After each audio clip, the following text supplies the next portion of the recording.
We can't hear you.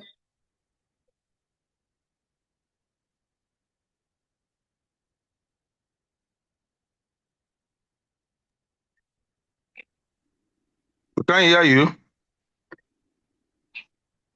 Edward, you're welcome. Thank you.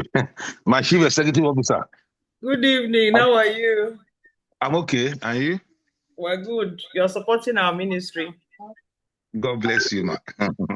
Good evening. So you're welcome. Let me take it over from here. I seriously don't know what is going on. We don't want to waste your time. I would have wanted us to wait for like 15 minutes before others would join, but we will start very soon so that we can be out on time.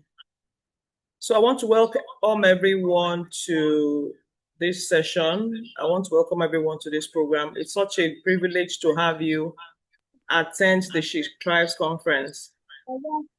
Okay, so fortunately for us, this is the first of its kind. We've had a lot of programs throughout the year, but at this time, we felt it was very important to gather women together to discuss things that matter in their lives as a regards to the new season and the year ahead of us. Okay, so we're just about 6 weeks away from 2026, and a lot of people made progress this year.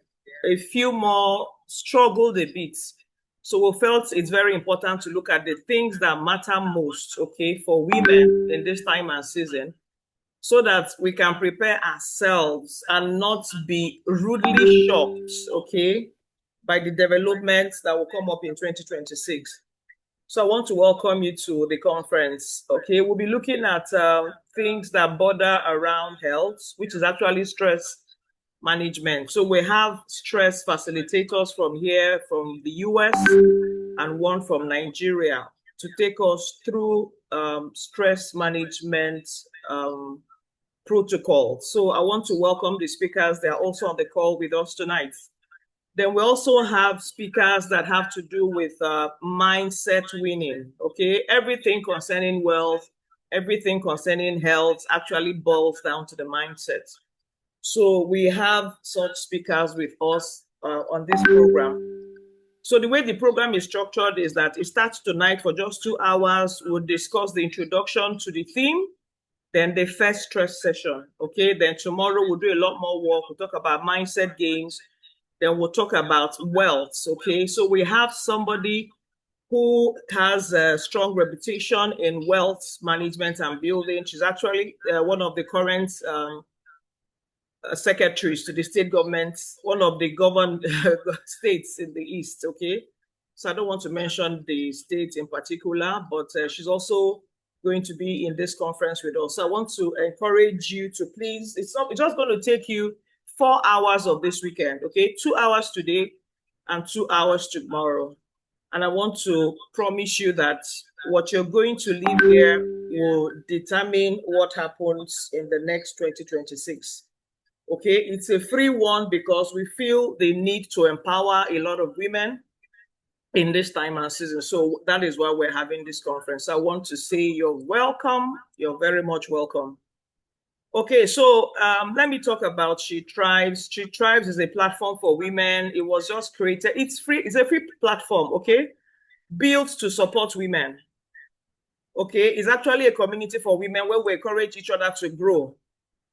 We are known as the weaker sex, yes, but when we provide support to each other, I know we can grow in our career, we can grow in our businesses, we can grow in our faiths and all that. So if you visit the website, you see all that we do. Every year we do programs on faith, health, emotions, family, motherhood, networking, legacy, leadership, and all that. This year we focus more on finances and wealth creation because we felt the need to empower more women in their finances. So we did a lot of boot camps, we did a lot of physical trainings on wealth creation. Next year will be much more, okay? So that is all about She Tribes, and I want to welcome you officially to this meeting. Okay, so Obi, Donye, are you able to come back or should I continue?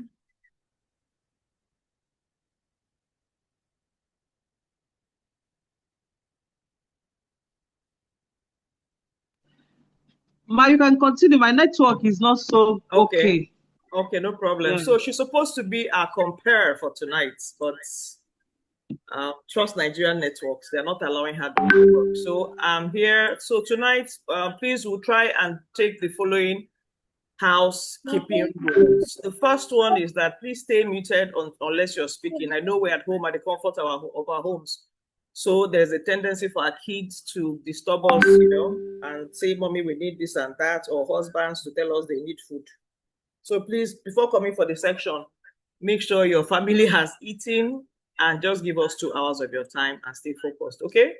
So please, as much as possible, even while the discussions are going on, please, you can make, you can chat us on the chat section. We have people there that will take your chats and also give us feedback so that we can attend to you.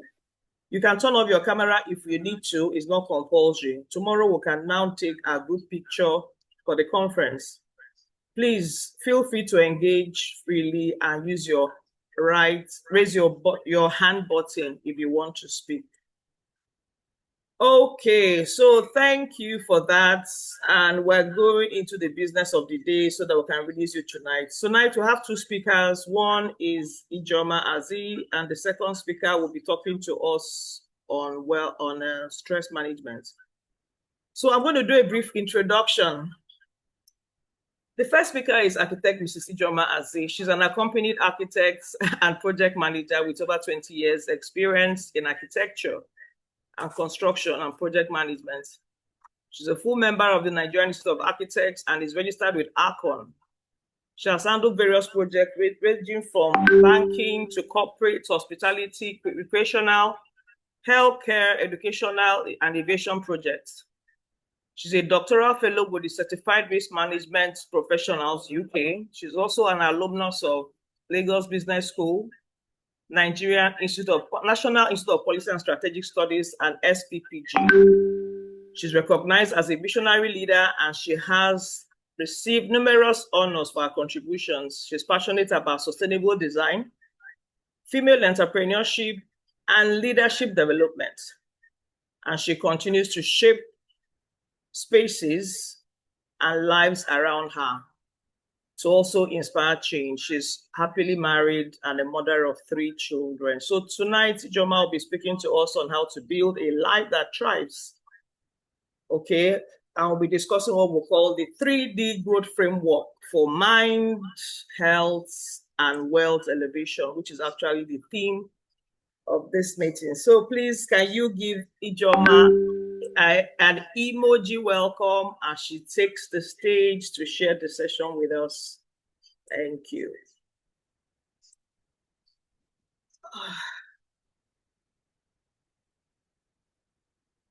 Thank you.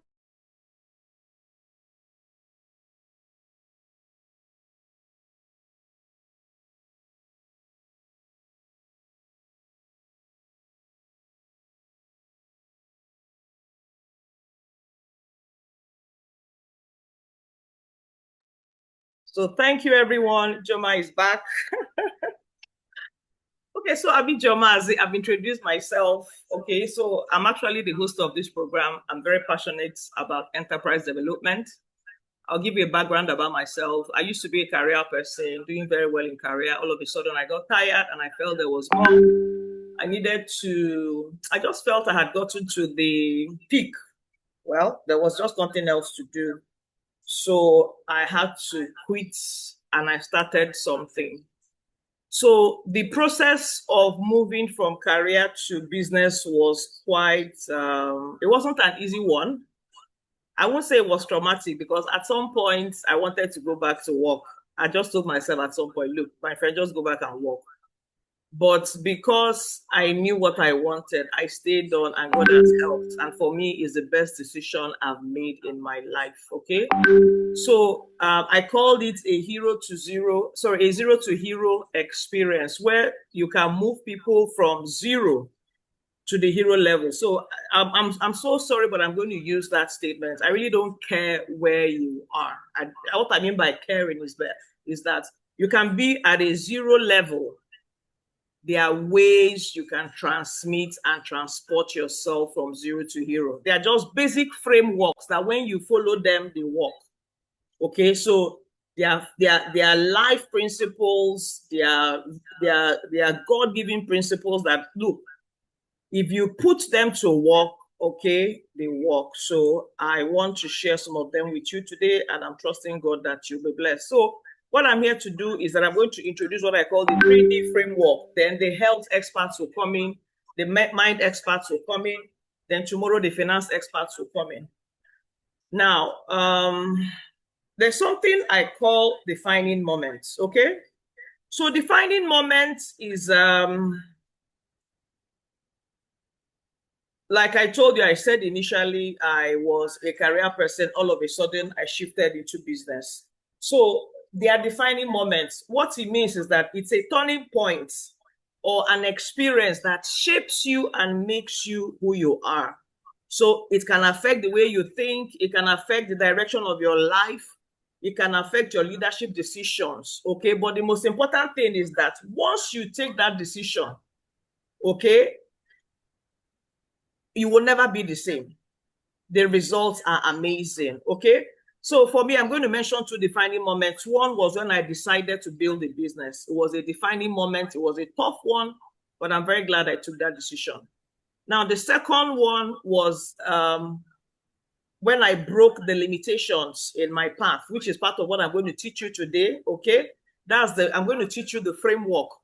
That was also a defining moment. Do you understand? Because why I call it a defining moment is that there's so much gap between where I was and where I am now. And I'm asking God, so how long did I have to stay in this state for me to discover this state? And I know there are people that are still there and they are struggling. And as long as you don't make that transition, you keep struggling.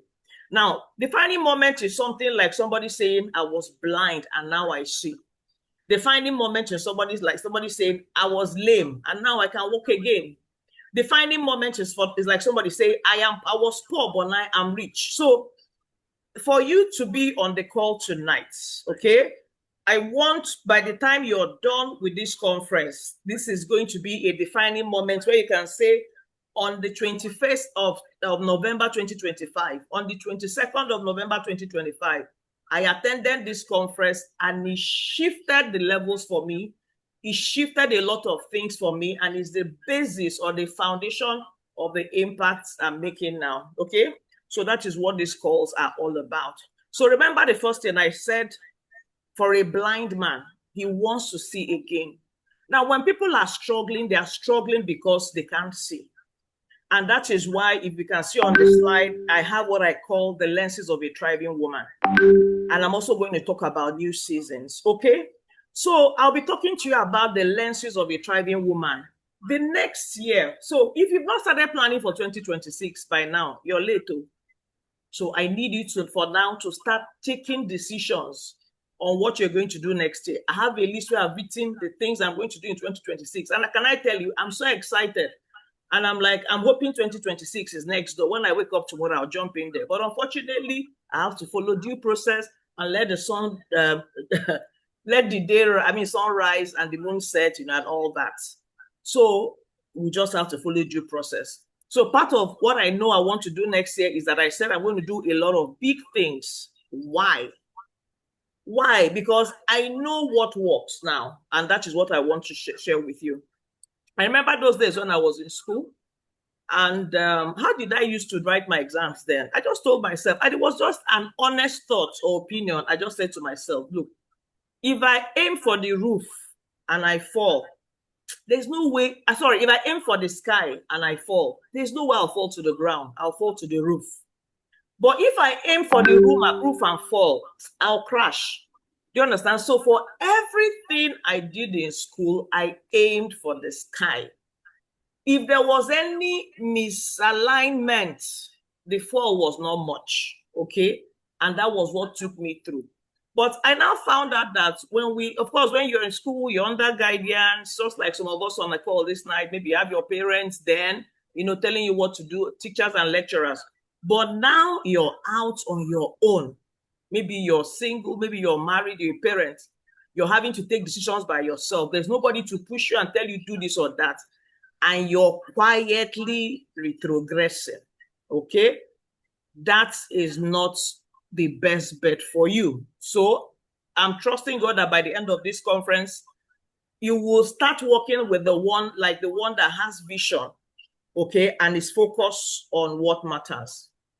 Now, I'll be talking to you about the lenses of a thriving woman. So what determines our results is the way we see things in life. The difference between the rich and the poor is how they interpret situations. Okay, so the rich will see an obstacle as an opportunity, but the poor will see an obstacle as a problem. So people on this call tonight, even myself, okay, when I was at zero level, most of what keeps people at zero level is that they keep seeing problems as distractions.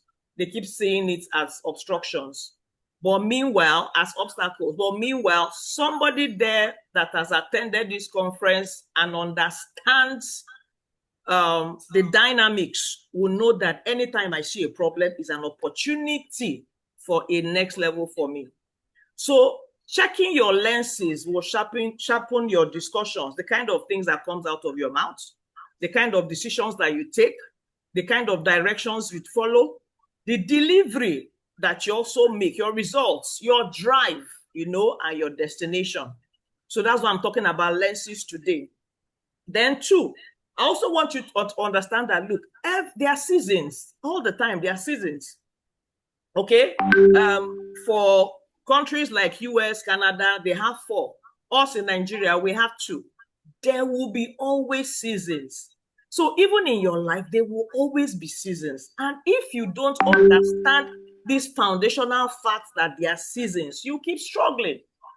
Okay, so you can imagine a man that forgot that, okay, let me use US or Canada where the seasons are extreme. Okay, the weather, and there's cold, there's snow everywhere, and you forgot that maybe in December you should have gotten a winter coat. You'll be busy complaining every time how this weather is too cold. But if you were ready for that season, you have your winter coat, you have everything ready, and do the things that people do in cold seasons.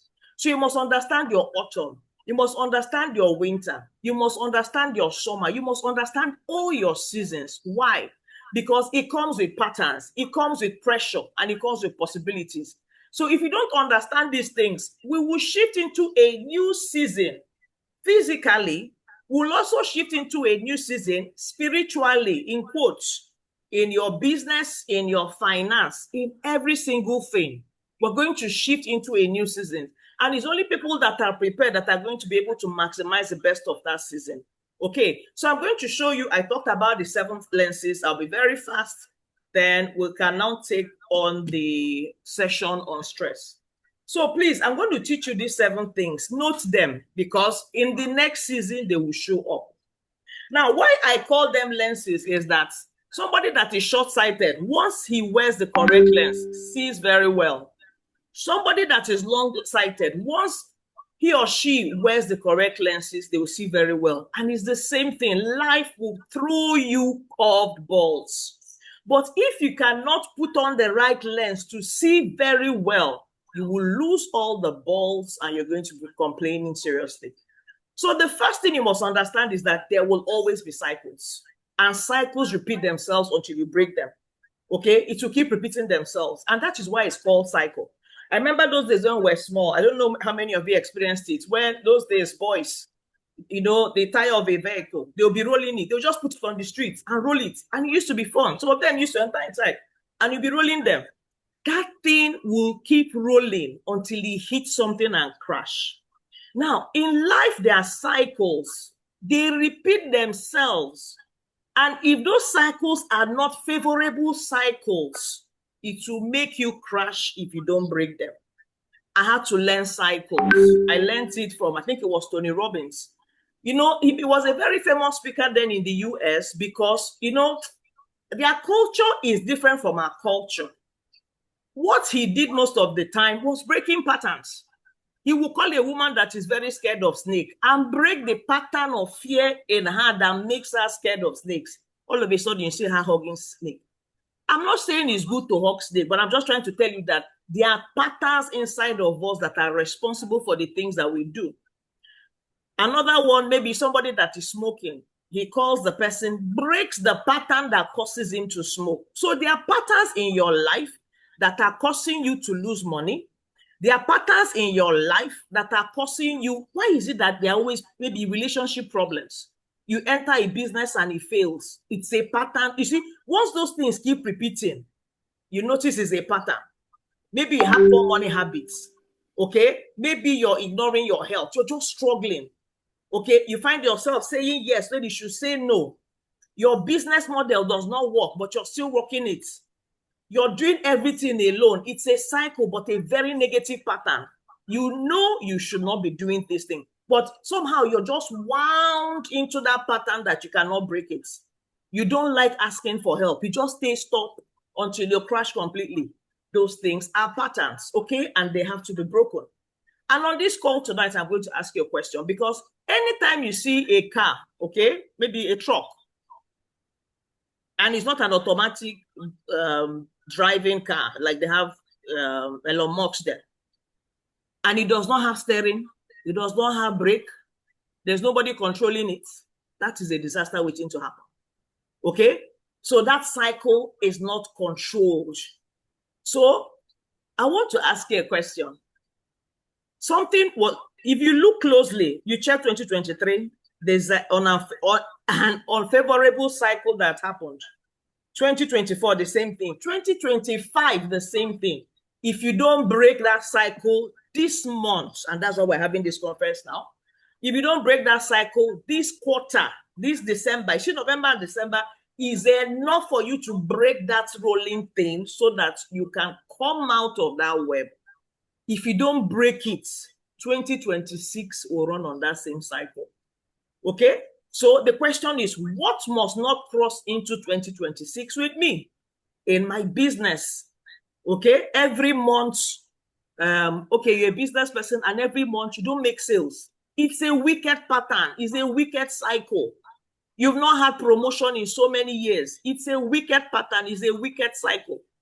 And some of these things can be spiritual. What I'm trying to say is that you must find time and break it. At the end of this program, we're going to give support for people that feel they have such spiritual limitations so that we can guide you on how to break them. But you see this cycle, if you do what I asked you to do, please, you're not going to enter the next season. Remember what I talked about, season with it, okay? So you're looking at your career. What are those cycles? What are finances, marriage, networking? You make friends. Next thing, you're quarreling, okay? You can't keep networks. Before you know it, something goes wrong. The deal is broken. This maybe your faith life, there are issues, even your health. There are some people maybe at the verge of a contract, they'll fall sick. It's a pattern. Do you understand? Maybe at the end of each month, you will lose money. It's a pattern. So we need to watch those things, okay? And they will only continue if you're blind to them. That's, you don't realize that this is a pattern and it needs to be broken. So it will roll and cycle into 2026. But if you're on the call tonight, when we're making that call at the end of the meeting and you need support, then the team here will help you get into the rooms that will provide that support for you. Okay, so thank you.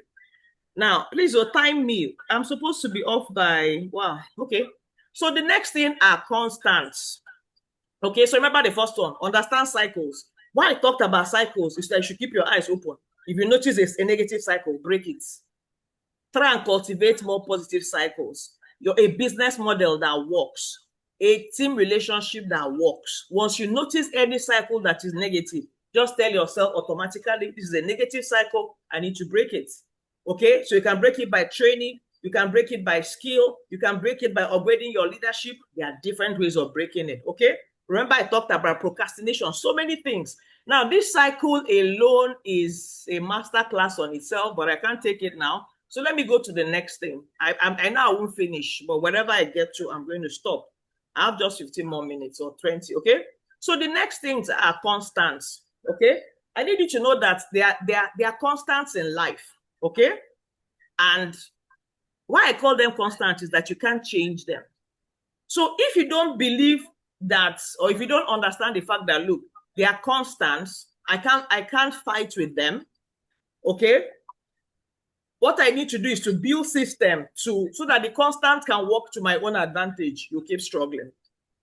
So the first thing you must understand is that change is inevitable. 2, the economy must not always favor you. 3, life will keep moving, whether you're moving or not. People will keep progressing, whether you're progressing or not. Then the 4th one is that time will never wait for you. So when you understand that they are constants, you will stop fighting reality, okay? And start using those things in your favor, okay? Understand that, look, I can't control everything, but I can control things in my circle of influence. So how do you do that? Something like change now. The first thing to do is that you must build a mindset that can adapt to change, okay? Next year, there are lots of policies that are going to be released in whichever country you're calling from. There are always policy changes. I will advise you not to allow those policies to work against you, okay?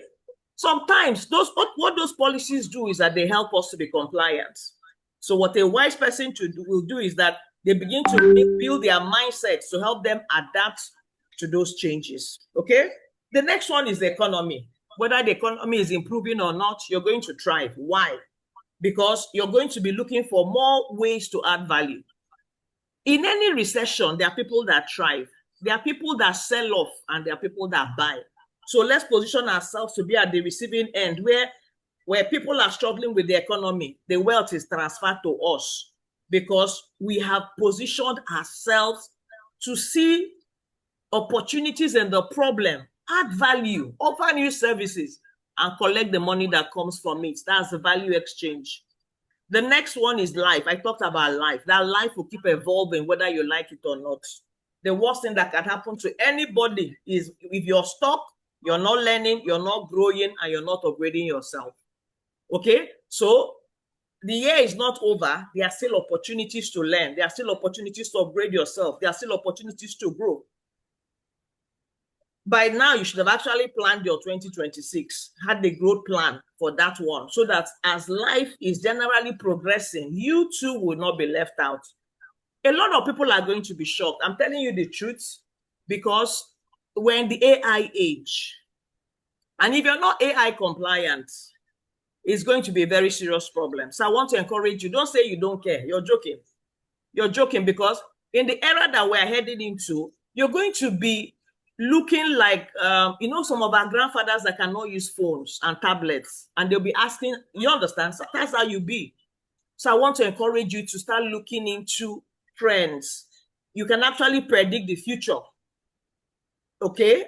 You can predict the future. You have the Spirit of God in you. Somehow he nudges you and drives you in the direction of things that are happening, and you begin to position yourself in those areas. I want to tell you that it's reality and is what you should start doing. Okay? So that is, I talked about constant. So find out the things that are constants for you. Accept them. Okay? Then what are the ones that can influence? Begin to influence them so that you can take care of those constants for you. That is all I'm saying here.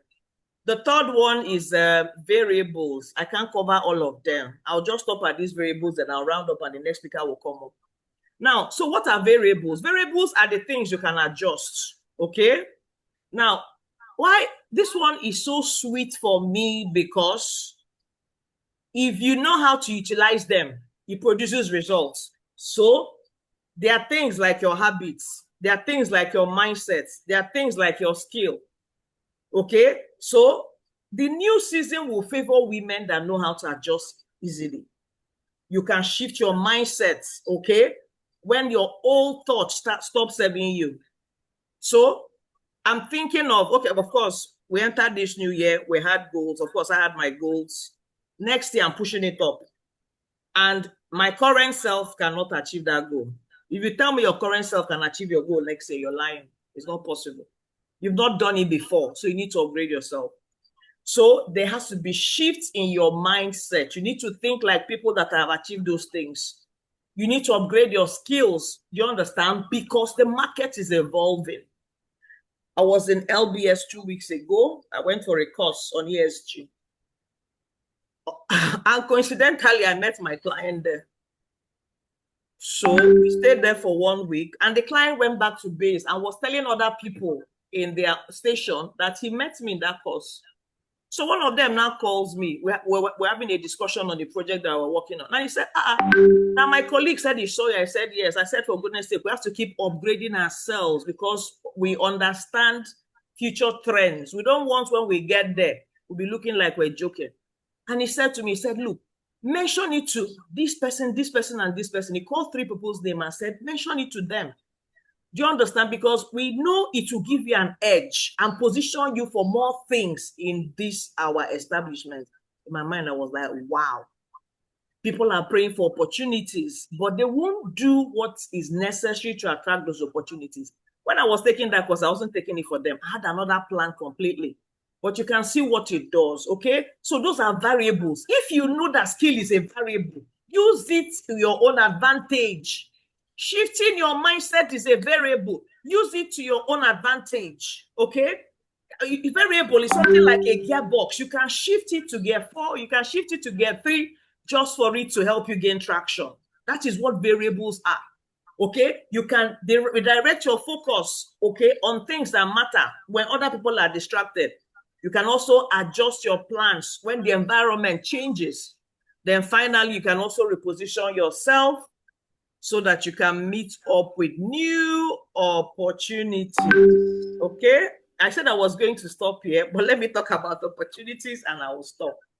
Now, every season, every year, will hide new doors. There's no opportunity that comes out and shouts and say, I'm an opportunity. It's a lie.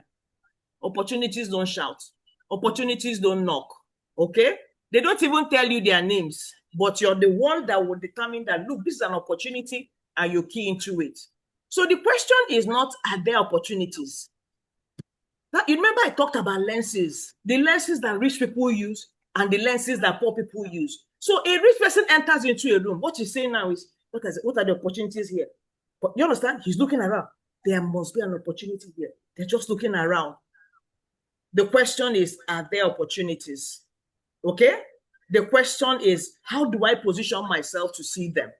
Not complaining that the country is bad, the economy is terrible, and yet people are cashing out. Please go and ask questions. There are people that made more money this year than last year. 3 times, I'm not joking. As of June, they had covered, I don't want to say much, but there are people. And it amazes me that people are complaining that there's no money. There's money, just that they can't see it. There's money on your table, but just that you can't see it. Okay? So I'm going to show you. In this season, there are questions to ask. Okay? Now, what is God trying to lead me into? Okay? And what am I being invited to grow into? If you're not a prayerful person, you're going to struggle. For me, each time I enter my personal altar and I'm doing devotion, it's as if my brain opens and I start getting downloads. That is how it's supposed to be. So how do you find the opportunities? I'll just share it. 1, by looking for problems. If anytime you see problem, hug it. It's an opportunity. 2, when you see people in pain, it's an opportunity. 3, when you see frustration, it's an opportunity. 4, new networks is an opportunity. 5, new environment. Stop running away from environment. Is an opportunity. Exposure, new rooms, asking new questions, sharing. Do you know, even speaking up is an opportunity, which was what I told you that client told me. He said, go and talk to this person. And he just said, just engage them in a discussion and mention it. Speaking up. If you don't say you are, my mom will tell me, so how will people say thou art? You're the one that will say what you are, what you do, what you can do, what you stand for. And people will begin to relate to you in that realm, okay? So you need to show up. That is an opportunity builder. Develop new skills. That is an opportunity builder. So I'm going to stop here. Like I told you, I can't take on the rest, but I'll be rounding up here. So tonight, like I said, I'm welcoming you officially to what we call the 3D growth framework. Okay? Now, I said these frameworks are responses to the pillars that get shaken whenever there's an economic stress, policy uncertainty, inflation, crisis, and national instability. God said, go and make my people rich. God said, go and take people from 0 to hero. God said, go and turn people's attention to me away from all these, because most times we focus on the problems negatively. Okay, so these are the three things that get shaken. Those three pillars are your mind. You're thinking negative thoughts is not a problem. I mean, you can't grow from there. Okay, so there's a level of mindset. I hear Dangote now wants to go and do a refinery in, is it Ghana? I can't remember the country in West Africa. What kind of mindset is that? Health, mindset, wealth, mindset. So these are the foundations of a woman's ability to thrive in every season. 3 John 2 says, beloved, I wish above all things that you may prosper and be in health, even as your soul prospers. So what it means, let me walk it backwards. When your soul prospers, your health will prosper, then you prosper financially. And that is why we took these 3 pillars, because that will determine your results next year. Romans 12:2 says, be transformed as you renew your mind. That is the key to the growth and the wins you're going to experience in the coming days. Proverbs chapter 23 verse 7 says, as a man thinketh, so is he. That's when people keep thinking sickness, when, it just appears in their body. And the Bible said, a heart of peace will give life to the body. So this weekend, we're going to treat all these factors. Like I said, health and stress, your wealth, and your mindset.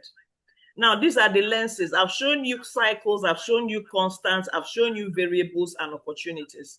I need you to go back tonight. I don't know whether you were taking notes. What are the repeating patterns I must interrupt that must not get with me into December? Must not get with me into January? What are the constants? There are realities that persist. I went to one of, I don't want to mention the name. It was an acceleration program. And the first thing we did was scenario planning.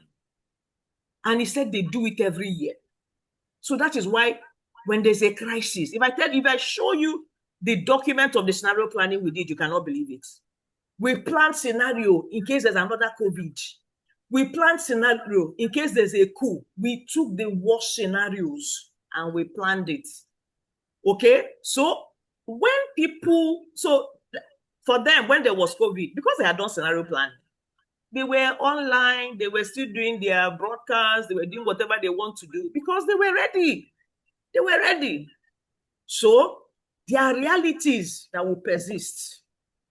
What are those things that are likely supposed to happen? Don't hide from them. You need to now plan. In case they happen, this is plan B, okay? Then variables, things that I can change quickly and start working on them. Then lastly, opportunities, openings you can act on. So this is all I'm going to speak to you tonight. And if I have time in another session, maybe our future programs on the group, I will explain those things to you. So by the time you create these things, I want you to be able to do a strategy map for next year and create your strategy. So like I told you, my major strategy for next year is, not even next year now, is to do big things. One, like I told you, I said, I target the sky. Even if anything happens, I land on the roof. 2, I make things happen for others. This is a free program. I've always done it. And I'm trusting God that by next year, we'll still have more free programs like this. We'll get facilitators that will help people build their businesses. Okay, now, if you don't do your strategic planning, you will enter the next year blind. I'm not joking. You will miss opportunities. And most people will get left behind. So I want to say thank you for listening to me. I hope you learned a lot. And I appreciate you for showing up. I really have to stop here so that the next speaker can come up. God bless you and have a wonderful evening. Nonya, please, can you introduce the next speaker? Thank you. Okay, thank you, ma'am. Thank you, ma. God bless you. So I want to introduce the second speaker for today. So Mrs. Chidinma Obimdike, she's a mental health expert, a registered nurse, and a registered nurse and a stress consultant. Please, let's welcome her on stage. Chidinma, you're welcome. I'm trying to make you, okay, your co-host now in case you want to share. So you can unmute yourself and also your video if you want to go live. Thank you.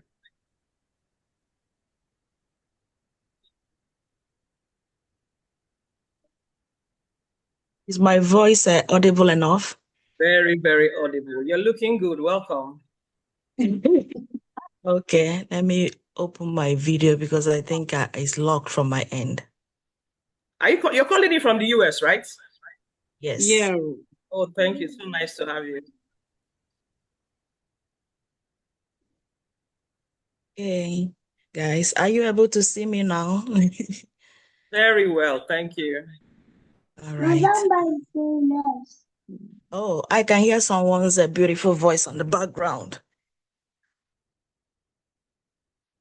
All right. Good evening, everyone. My name is Chidinma Promise Obimdike.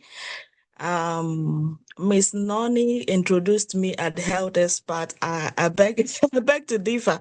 I'm not a health expert, but I've been in a medical field. I've spent years on the front line of patient care in a busy med surg unit and mental health setting.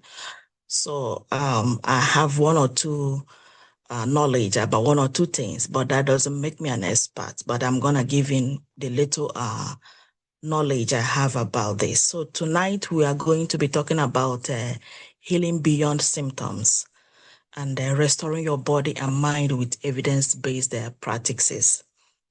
So I've said earlier that I've spent years in the front line of patient care in the med-surg and psychiatric unit, watching people struggle not just with illness, but with the weight of symptoms that seem to take over their entire lives. So let me start with a question. I hope people can use the emojis when I say raise your hands. We have raising hand emojis in the Zoom. How many of you have ever felt like your healthcare experience was more focused almost entirely on putting out fires, like you are treating symptoms, rather than truly helping you heal? I want to see a show of hands. It's always all about, putting out fires. It's not talking about the beginning or the detailed.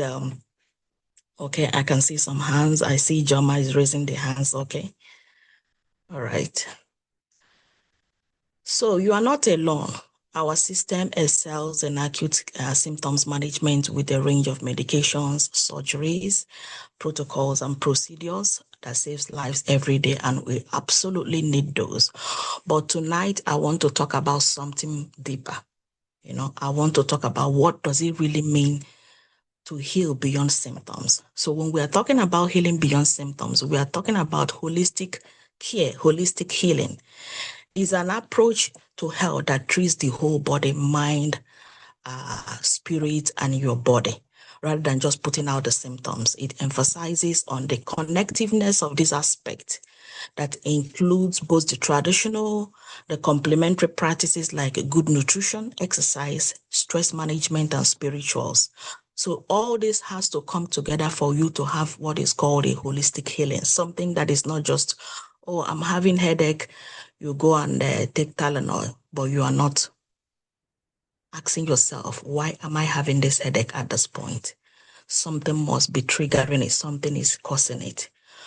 So I'm going to go to the first part of this discussion tonight, which is what is the problem with the symptom-only care. In both medical, surgical, and psychiatric setting, I see a common pattern with this. We treat pain with pain medication, but don't always address the sleep, the movement, or the emotional trauma that's feeding the pain. We treat anxiety with medication, but we never ask or teach the person how to calm their nervous systems when they're having problems with this anxiety. We treat depression with antidepressants, but we don't address the problem of nutrition, social isolation, and the purpose in their life. Symptom relief is important. If you are in 10 to 10 pain scale, if you are in a panic attack, if you are in suicidal, we must act quickly, yes. But we have to stop and ask ourselves, what is the actual cause of these problems? If we stop at symptoms relief, we miss the chance of true healing. So Evidence from the both physical and mental health research tells us that the mind and the body are not separate systems. Chronic stress affects your blood pressure, your immune functions, and your inflammations. Depression and anxiety are linked with worse outcomes, which are the heart disease, the diabetes, and the chronic pain that we see. But on the flip side, physical activity, healthy sleep, social connection improve mental health and overall resilience. If you are getting enough sleep, if you are getting a good nutrition, if you're taking time, giving your body the time to heal, most of the symptoms that we'll feel at the end of the day will almost have 50% of it must have been taken care of. But if these aspects are neglected or if you overlook them, at the end of the day, they compound. And that's what, when we start rushing to the hospital, when we start saying, oh, I need this, I need that. But for you to have a holistic healing, we have to treat everything, not just the symptoms at the present. We have to start looking into ourselves, asking ourselves, am I getting enough sleep? I have a patient like that in a hospital some time ago. I noticed that almost every 2 weeks, she comes to the emergency. Every 2 weeks, she comes to the emergency. And I asked her one day, what exactly are you eating at home? Let me take account. How do you feed? How do you take care of yourself? So that's when she explained to me that what she eats is she buys the canned food and frozen food and all these meals. That's when I told her, this is the source of the problem, because most of the things you are eating are all mixed up with a lot of sodium. When you are eating this on daily basis, when you want to eat something, you go and open up a can of, most of these have preservatives in them. And this sodium, these are the things that is increasing your blood pressure. You need to change that for you to have a better outcome with your blood pressure and for it to regulate it properly. So she started implementing that. And I believe I scarcely see her in the ER anymore. So if we only aim at getting rid of the symptoms, we are treating the smoke we are treating the smoke and ignoring the fire. So redefining healing beyond feeling better. Let me redefine healing for a moment. Healing isn't just about my pain is gone or my anxiety has moved from 9 to 2. My blood pressure is in a good range today. Those things matters, but healing is beyond this. When we say we have gone into that stage of healing, that's when we can say, I understand what is happening to my body right now. I have tools I can use when I feel stressed, in pain, or overwhelmed. So it's no longer that, oh, I've taken Tylenol, the pain is gone, or my anxiety is, no. But you are equipped, you have these things in your hand that you can use to manage these symptoms. You understand the situation, you understand how you can take care of yourself so that it does not keep happening more and more. So I feel more in control, not just of the illness, but my life. These are statements that makes a mental health practitioner. When you walk in and you ask us, you tell us, I feel more in control, not just of my illness, but my life. It gives us a kind of an overview to know that you know how to take care of your health. If you say something like, I can still pursue meaning, joy, and connection with everything ongoing in my life, it means that you have come to terms with what is going in your life and you have started making cogent steps in taking care of your healing. Healing is functional, emotional, relational, not just numerical.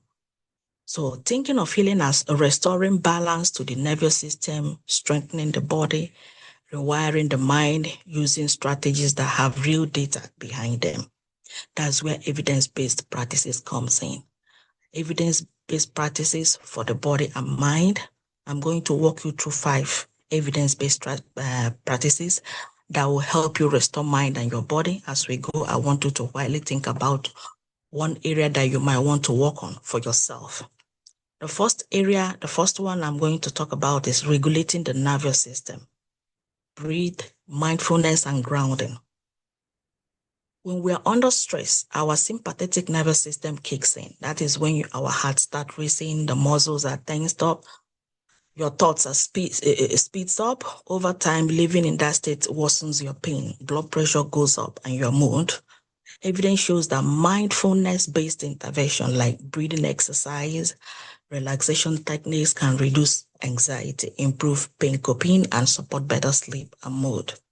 I don't know how many people in this forum knows how to do breathing exercise.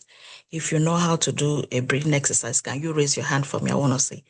Like, if you are in stress and you want to kind of relieve yourself, does anyone know how to do a breathing exercise to relax? Okay. I see one person raising their hands. I'll get to that and I'll show you how you can do it. And it helps you at the moment to bring down your heart rate, bring down. Okay, I see someone else raising their hands. Okay, a couple of people are saying that they know how to do a breathing exercise. Okay. All right. A simple tool that you can use is a 4 to 6 breathing techniques. Breathing through your nose for about 4 times and you breathe out through your mouth about 4 times. You do it gently, intentionally, and you count while you're breathing. This kind of slow exhale, it activates your parasympathetic system, your body's natural brake pedal. Other nervous system tools is grounding. Grounding is a way in psychiatric mental health. We use it as a kind of refocus to refocus an individual. When somebody is getting out of line, your thinking is taking control of you. We kind of use a grounding technique. So what it does is that we try to ask you to notice 5 things around you and name them. It could be chair, it could be iron, it could be anything. We ask you, what do you see? You tell us 5 things. Then we ask you, can you touch 4 things? You touch 4. This is a kind of intentional way of taking your attention away from that present worry, that thing that is overwhelming you, that is crippling you with fear. So we kind of implement this at the moment to refocus your attention. We ask you, can you hear 3 things around you? Or you tell me you hear the birds, I can hear a baby crying. Then we ask you, what do you smell? Do you smell something cooking? We can also say, do you taste something in your mouth? All these techniques helps to pull you out of that spiral of worry you are at the present. Okay, we call it mindful moment. So paying close attention to why you are doing everyday activities like drinking tea, washing your hands, can reduce stress and increase your sense of calm. This is like intentional focusing on something you are doing at present. This is a way of trying to keep your mind in a particular way instead of wandering off. You are drinking tea, we'll ask you, okay, that cup of tea, what does it look like? Is the tea blue? Is the cup white? It's not that we don't know what you're holding or you don't know what you're holding, but this is a way of reshaping or refocusing your mind at the present so that you don't keep worrying or thinking something else. Okay, the next topic I will discuss under the evidence-based strategy is cognitive tools, changing the story we tell ourselves. In psychiatric practice, we use cognitive behavioral therapy principle to help people notice and change helpful thoughts. The acronym for it is CBT. This helps us to reduce depression and anxiety. The CBT helps with insomnia, reduce pain-related distress and disability. And a lot of us have automatic thoughts. Like one thing in common with psychiatric patients is that their thoughts is crippling. It's too much they can't bear. It keeps resurfacing in their mind. It keeps coming. They cannot suppress that thought. Some will tell themselves, I will never get better. Some will say, I'm weak because I need help. Some will say, if I can't do everything I used to do, I'm worthless. Just a thought that keeps them in that perpetual depression, perpetual servitude of their mind, telling them that they're inadequate, they're unworthy. So with CBT therapy, what it does, it kind of replace that thought. So we call it healing beyond symptoms, naming the thought.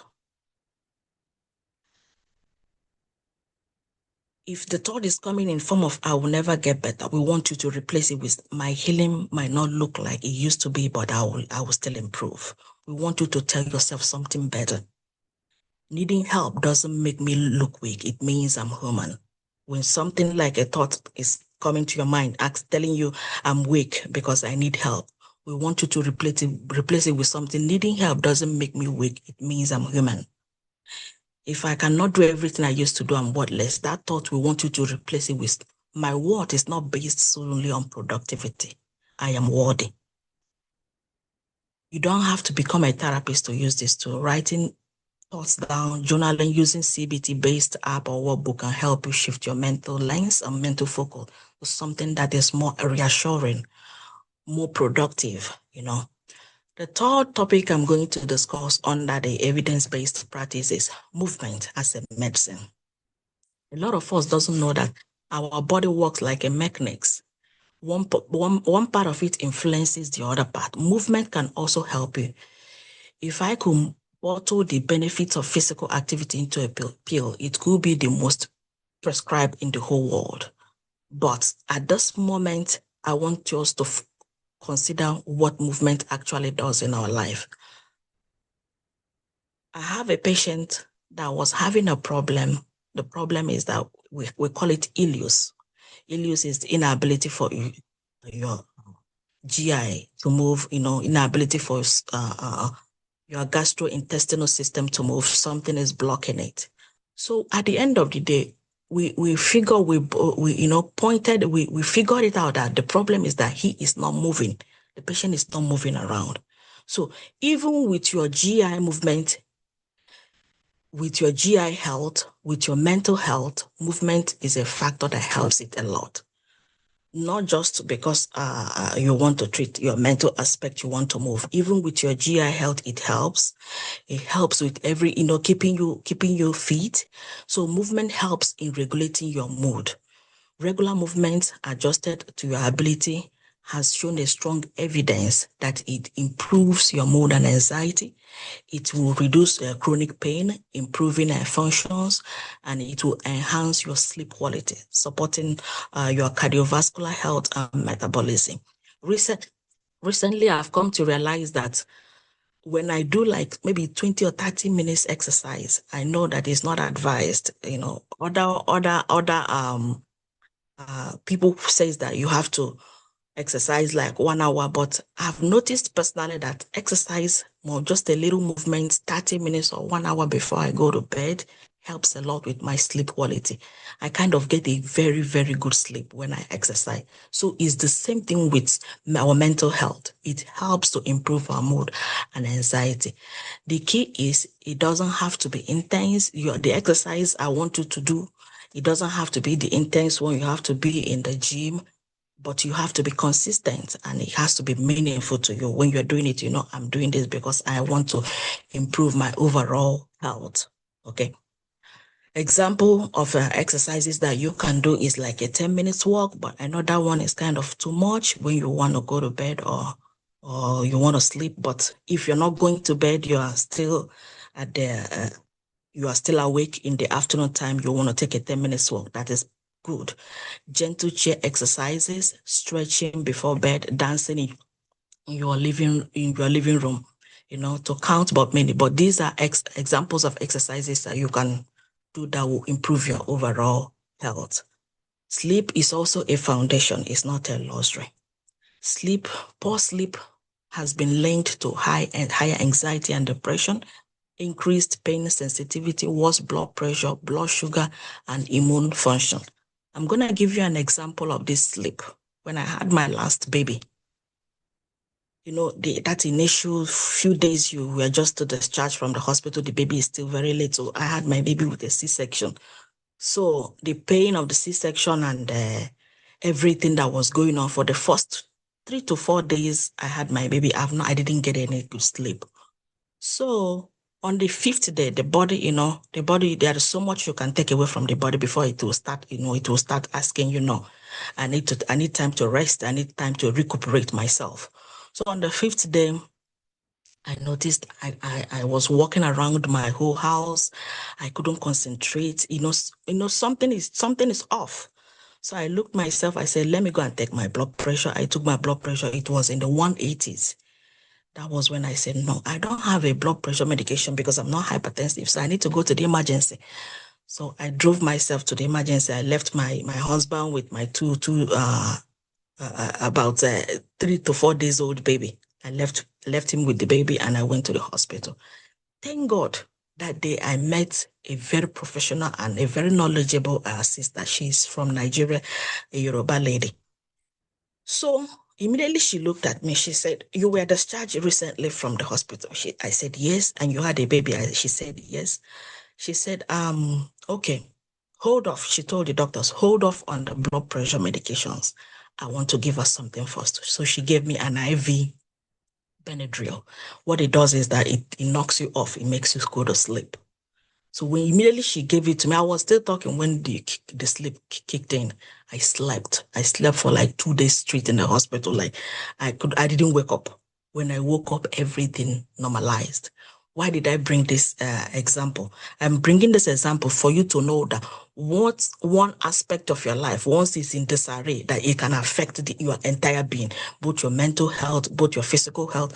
My blood pressure was off the roof. I was walking around the house, looking up the ceiling, because it's already getting to my mental health. I was not relaxed. So sleep is the foundation. Just like I said earlier, it's not a luxury. Everything that we do on daily basis, sleep. At least, even if you can't get up to the 8 or 12 hours recommended, at least 6 hours. Make sure you give that your body adequate time to recuperate. Sleep is the time that your body comes together. Most of the cells, most of the blood, everything in your body is the time for them to kind of relax and regain strength for them to work for you the next day. Okay. So healthy sleep habit includes a regular sleep schedule, wind down routine like in a place of work. When you are working and you've been on your feet for hours, like the way I do, you've been on your feet for hours, that is the moment you ask yourself, can take my 30 minutes break and go and put my head somewhere. That is wind down. Kind of give yourself a little break. Another healthy sleep habit I'm going to talk is limit your screen time before bed. Reserve bed for sleep and intimacy only. Don't go to the bed. That's not where you should be eating your snacks, where you should be playing with the kids and everything. Let it be for your sleeping time. Reduce your caffeine and heavy meals at night. I'm going to hammer on that particular caffeine because most of the drinks we have on the counter these days, if you see that it's coming with 200 milligrams of caffeine or 250, we have the Monster, we have the Booster, we have the Bullet, we have the Grenade, we have all of them on the shelf right now. But you know what they do? Caffeine is good at a moderate limit, at a moderate content. Maybe something below 200 in a day is okay. But when it exceeds, it gets to 200, 300, 350. Now, is going to start interfering with your daily sleep cycle. And that is what you don't want because you need your sleep for you to regain your mental health, for you to restore yourself. All right. Number 5, I hope I've not exceeded my time. Noni, have I exceeded my time? No. Oh, okay. Let me see. Number 5 on my topic tonight, which is still under the evidence base, is connection, meaning, and support. For us to have a holistic healing, we need support, we need connection, we need support groups. These things that sometimes some people, I know they want to refer themselves as introverts. They don't like the outside world, they don't like to mingle. But that is where you sometimes you see the high rate of depression. It's mostly seen on those, people that label themselves, I'm an introvert. An introvert doesn't mean that you shouldn't go out and mingle with people because it helps with your mental well-being. Even though some people will choose to be by themselves, that gives them a peace of mind. But to an extent, we have seen theories, not only theories, evidence-based practices that say that support groups, therapy, faith, spiritual gatherings, and volunteering work has helped a lot in improving our mental well-being. That being said, I'm going to go to the part 4 of my speech, which is integrating care. Healing requires integrated care, physical, emotional, and relational. You are more than a diagnosis. You are a whole person with a purpose and a strength. Integrating care we are trying to talk about is not just to the physical, not just the symptoms. We want you to integrate your spiritual well-being, consider it, your physical well-being, your exercises, your connection, your social network. Improve on your social network. You don't have to have a whole world of friends for you to be in a social setting. One person, two person is enough, but just for you to have the ability to connect with people, interact, it helps. There is something that we can also use. It's abbreviated as BALM, BALM. Is a kind of technique. B stands for breathe and be present. A stands for adjust your thoughts. L stands for leave emotions and alignment. M stands for make rest and relationship non-negotiable. So at the end of my speech, what I want your take home in this whole speech is, when you're talking about health, I don't want you to think about just the symptoms, okay, when I have high blood pressure, I'm going to make sure I'm taking care of I'm taking my medication daily. No, I want you to consider other aspects of your health. I want you to consider your emotional aspect. I want you to consider the nutrition. What do you eat? What do I eat? Do I eat what I'm supposed to eat? I can tell you there are people that when they wake up in the morning, what they do is that they drink a cup of tea and they go to work. I have a lot of friends like that. They just drink coffee and go to work. In the afternoon, they grab a burger and eat. In the night, whatever comes, they eat and go. No. Every aspect of your health relies on this individual subset of your living, your physical, your spiritual. All of them has to be in balance for you to have a holistic healing. If you are not considering all these aspects of your health, that will be a problem in the long run. Because I can tell you that our body, as you are looking at it requires every aspect of your body, every aspect of your life to be in balance for it to function optimally. So thank you. This will be the end of my presentation. Noni, you have someone, the next presenter, to take over? No, we just have it's just Q&A sections, question and answer. So people should be free to ask their questions. All right. So any questions?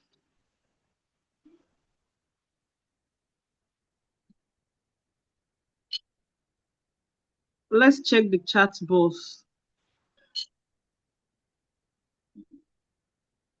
Okay. Okay. So if we don't have how to breathe something. So can you take that? I think you forgot it. Yeah. Just okay. Then maybe okay. Breathing technique. Somebody has also asked. Yes, thank you. Okay. All right. The breathing techniques, I think I highlighted it when I was speaking, is counting. You can count until whatever that you are going through at that moment passes. You can count from 1 to 4 or from 1 to 6. What you do is that when you breathe out, you say 1, you breathe out, then you breathe in, that's still 1. You breathe out again, 2, you breathe in, that's 2. I'm going to do it. That's breathing. I'm going to exhale. That's one phase. This is what we always encourage our patients to do. There is something that will be going on in your mind or something, a crippling thought you cannot handle at that moment. We ask them, hold on, pause. I want you to breathe in. Do the breathing exercise. 1, you breathe in, exhale, then you count again, you breathe in, you exhale. So what we're trying to shift the focus at that moment. That breathing, that counting, it helps you to relax at the same time. Whatever thought that is presently disturbing your mindset is shifted. Right now, you are focusing more on yourself. You are trying to breathe in. So we are treating 2 things at the same time. You count 1, you breathe in, 2, you can do it up until whatever that is, holding you or whatever that is happening at that moment subsides. Then you can stop. That is what I meant by breathing exercise. Thank you. Okay, we'll have one hand that is up. Okay, Chokpala, you can unmute yourself and so we can take your question. Good evening, ma. Good evening, Mr. Ije. Thank you so much, ma, for sharing. So I have a question. I'm a mom of two. So for me, it's more of stress management. And from what the madam shared now, I'm just trying to ask a question. So I'm currently in the UK. I'm just wondering, how do I manage stress? Because here we are doing it all alone. It's not like we have somebody, and even when it's up to the throat, some days you just stay and it's as if everything to scatter. So I don't know how do young mothers, how do we aim to thrive? Because sometimes I feel like I'm not even doing anything for myself. I also run a business, so I feel like I dedicate everything to my children, which to be honest I don't feel bad about. But mentally and health wise, sometimes I just feel like my chest is heavy. I feel like I just feel down. So I feel there's so much going on. I'm like, okay, since you're in the US, how do you do it? Mothers in Nigeria, how do you unwind? How do you take off that heavy burden, even as a growing family? To take the question and at least I can relate with her because I'm also in her. I'm still in your shoe because I still have babies like in the 3, 4, and 6 range at this point. So because the environment we found ourselves is quite different from where we're coming, and just like I said when I was mentioning the coping strategies like support system. Back home, we have a lot of support system. Back home, we can have people, come in and help you with the baby, and you can take your time. But here in the US, everything is about that single family. You do everything by yourself. So, my sister, I'm going to tell you what works for me. What works for me is prioritization. I kind of try to prioritize what I can accomplish. I'm going to use the word one day at a time. What will I be able to do today? I'm working today. Okay, my son needs to do this today, or my daughter needs to go to immunization to get an immunization, or my daughter needs to, all different kind of chores that you placed, including your work. So what I do is I prioritize. I don't have to finish all at the same time. As long as there is nothing that, I believe that is not has a time constraint or something that if I don't do that, a life will be involved. So I prioritize. I do the ones that I believe that these are the ones that are the topmost list that I can do. Then the rest I can kind of schedule it when I can do it without trying to accomplish everything at the same time. That will be a heavy burden on you. Why I'm saying this is being that it's stating the fact that we do not have as much support system as we do have in Nigeria. In Nigeria, we can have your mother come over and take your kids and go. You can do the rest, right? But in UK, in US, just like where I stay right now, nobody comes to take except you have the money you want to take your child to daycare, which I know is more expensive than your salary. So what I do is I prioritization. I prioritize my activity, schedule it, manage one day at a time. This is what I do. I don't know how it is going to work in another family, but this is what works for me. So this is my suggestion. Prioritize, do the ones you can do. The rest, as long as you look at your schedule and say, this one is no life will be lost if I don't do this. You space yourself out, okay, so that you don't bring all the burden to yourself, and that is what is going to be escalating your stress level more and more. Okay, prioritize, space it out, do the ones you can do, and that's what I do for myself. Thank you.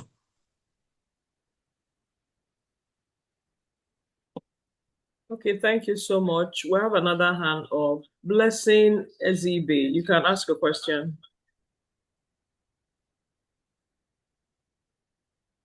Okay, thank you so much, ma'am, for this wonderful opportunity.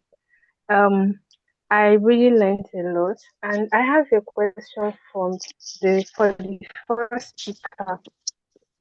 That I really love to ask because when she mentioned the poor see opportunities as distractions, I would say in this instance, I would say identifying opportunity is actually not my problem, but I would say my problem is actually how to now um build on those opportunities because I'm someone that actually see opportunity in almost everything.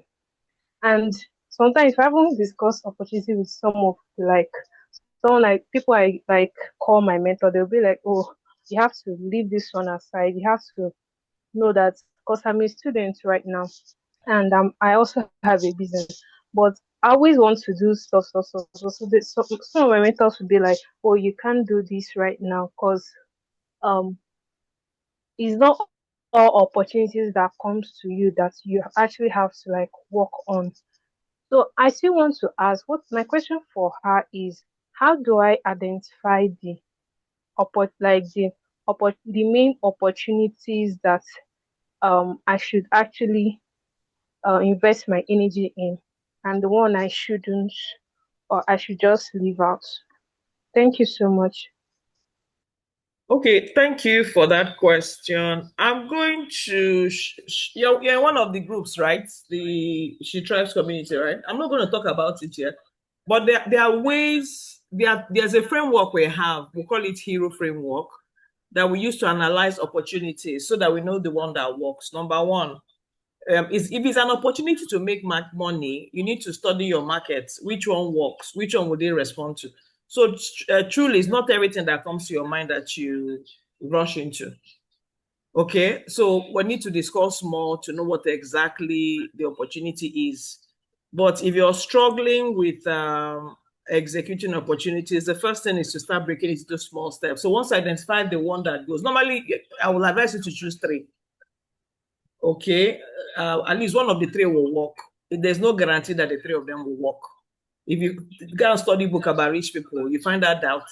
I don't know whether it was Abraham Lincoln that they said ran for the election how many times and succeeded after, is it the 49th?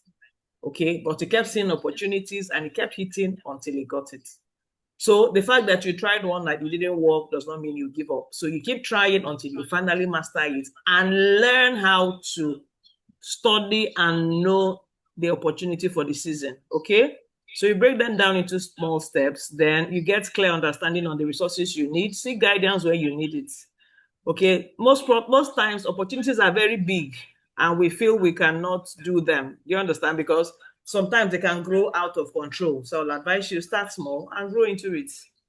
But understand that every opportunity must not succeed the first time.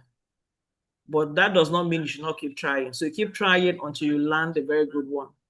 And I'm very happy that you're young so that you can make all the mistakes you can make. What I mean by mistakes are positive mistakes, which are learning experiences for you so that you can build something bigger. Maybe when you're now 40, you're not now struggling to walk. You have mastered it. You have made your mistakes. You have street sense. You know what works. You know what does not work. You can make decisions. You know the opportunities not to take. They will know the ones to now attract. You know that this kind of market is a no-go area. Don't bother with them. They'll never pay you. Some of us ran into opportunities and got our fingers burned. And I'm happy because if I didn't, I would still be wanting to go into those areas. For now, I know this does not work. If you must work, this is the approach.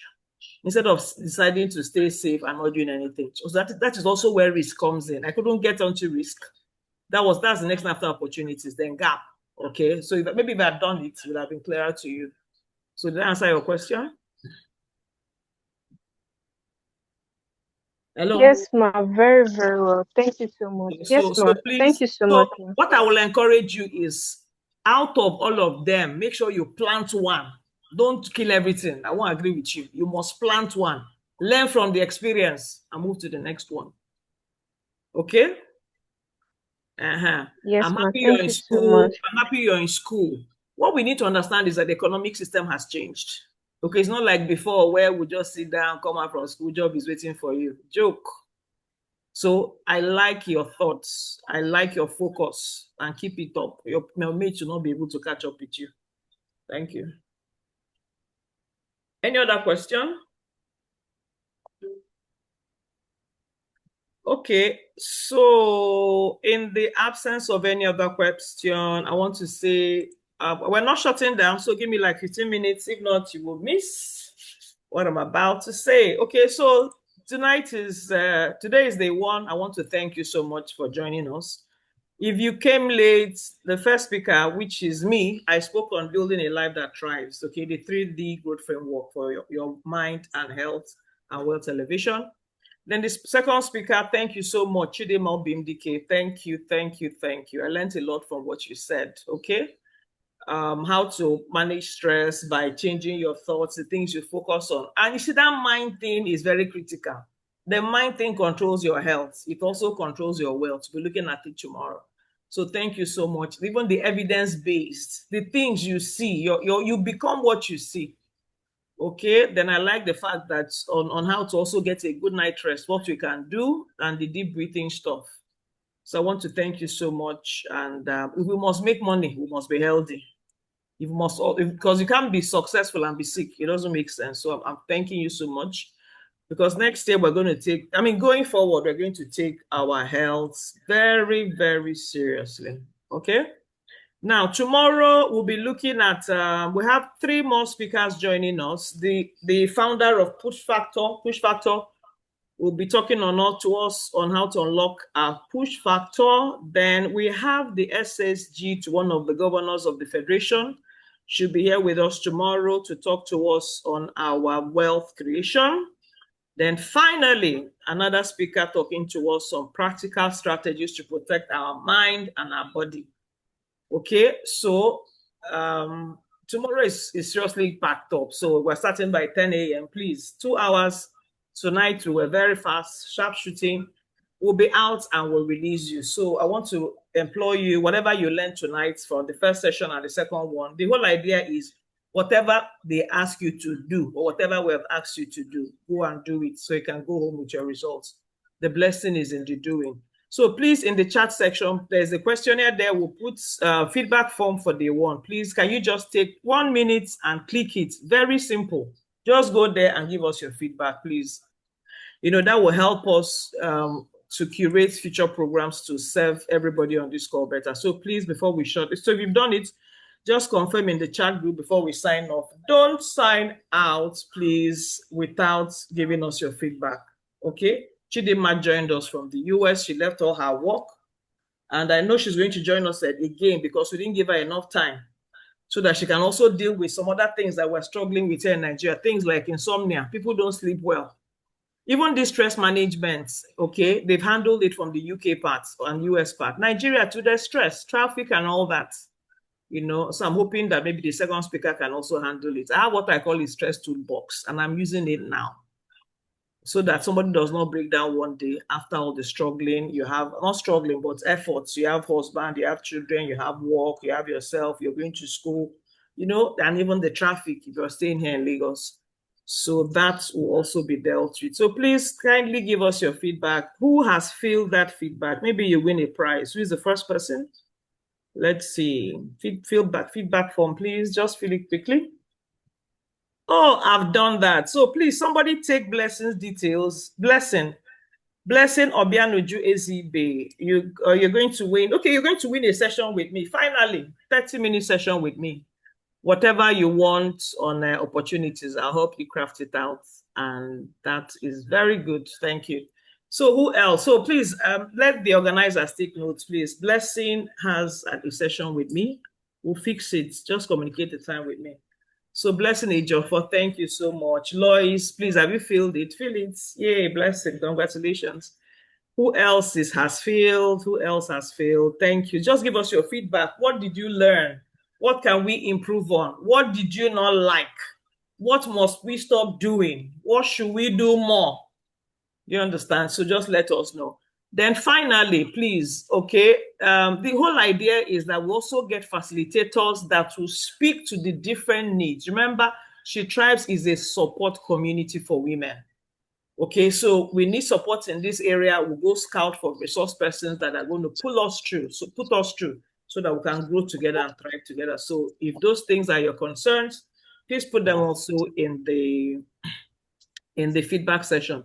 I mean, fun. Then finally, we created what we'll call a She Tries Faith Circle. Okay, now, because we have mixed religions on this call, if you need spiritual support, you need a group where you pray with them. You need a group where you will study Bible with us. We need a group where you understand, you just want a spiritually conditioned environment. In that group, we'll study. In that group, we'll pray. In that group, we'll share religious things. That one is a different matter. Okay, remember when I was talking about cycles, some of those things will be broken there. So please, you can join the faith circle. It's in the comment section. If you don't need it, please don't join. I beg you. So it's like a fellowship. We'll pray. So please, you can join it if you need it. So Blessing and Chinonye, any other announcements before we release everybody for tonight? So tomorrow, 10 o'clock. We started early today. We don't waste time. Okay, no Nigerian factor. We start by 10 and 12 o'clock. All of us to go back and go and win in our different territories. Ngozi, good evening. You're here. She's our speaker tomorrow. We're expecting you tomorrow too. And we're anticipating the transformation that will come tomorrow. Priority is very important. So thank you so much. The recording will be sent to the link. I mean, the recording link will be sent to the WhatsApp group where you are. So you will get it and watch it again. So thank you, Lois. Lois said a very insightful program on opportunities and health. Thank you, Lois. Thank you for this feedback. Please, I want you to share the flyers to your friends. Let them join us tomorrow. People that also need to hear from us. We're talking about wealth tomorrow. We're talking about mindset tomorrow. And we're still talking about stress tomorrow. People are stressed. There are symptoms. You go to the hospital. Doctor does not see anything. They will deal with it tomorrow. Okay? So please, God bless you. I enjoyed the session. Ogechi, thank you so much. Just give us your feedback. Thank you so much for joining this call, and we will see you tomorrow. Please copy the links if you need them. The program recording will be sent to the group so that you can also watch it. Thank you so much to Mrs. Chidinma. Thank you. Everybody, please give Chidinma an emoji. Just give her a thank you emoji. Just give her a thank you emoji. That was so good. And Chidinma, please, you're coming back again. No? You're coming back. This is not the only session. Sometime next year, you will come back. It will just be you. We'll not rush you. Okay? You will take us. You are here in Nigeria. Our temperature is worse than you people's own. Physical temperature and spiritual temperature. So you also give us all of this, your mental and you know those your strategic health packages and I know it's advancing in medicine now. See the things you're teaching us. You're not taking drugs, but there are steps to stay healthy. So I know there's a lot more on how to manage common ailments. So please, we'll be inviting you next time next year. Please answer us when we call. Okay? Thank you. Thank you so much. So God bless you, everyone, and have a wonderful good night. Obey what she said. Don't sleep with your phone. Keep it away from you before you sleep. And do your deep breathing exercises. Good night. God bless you.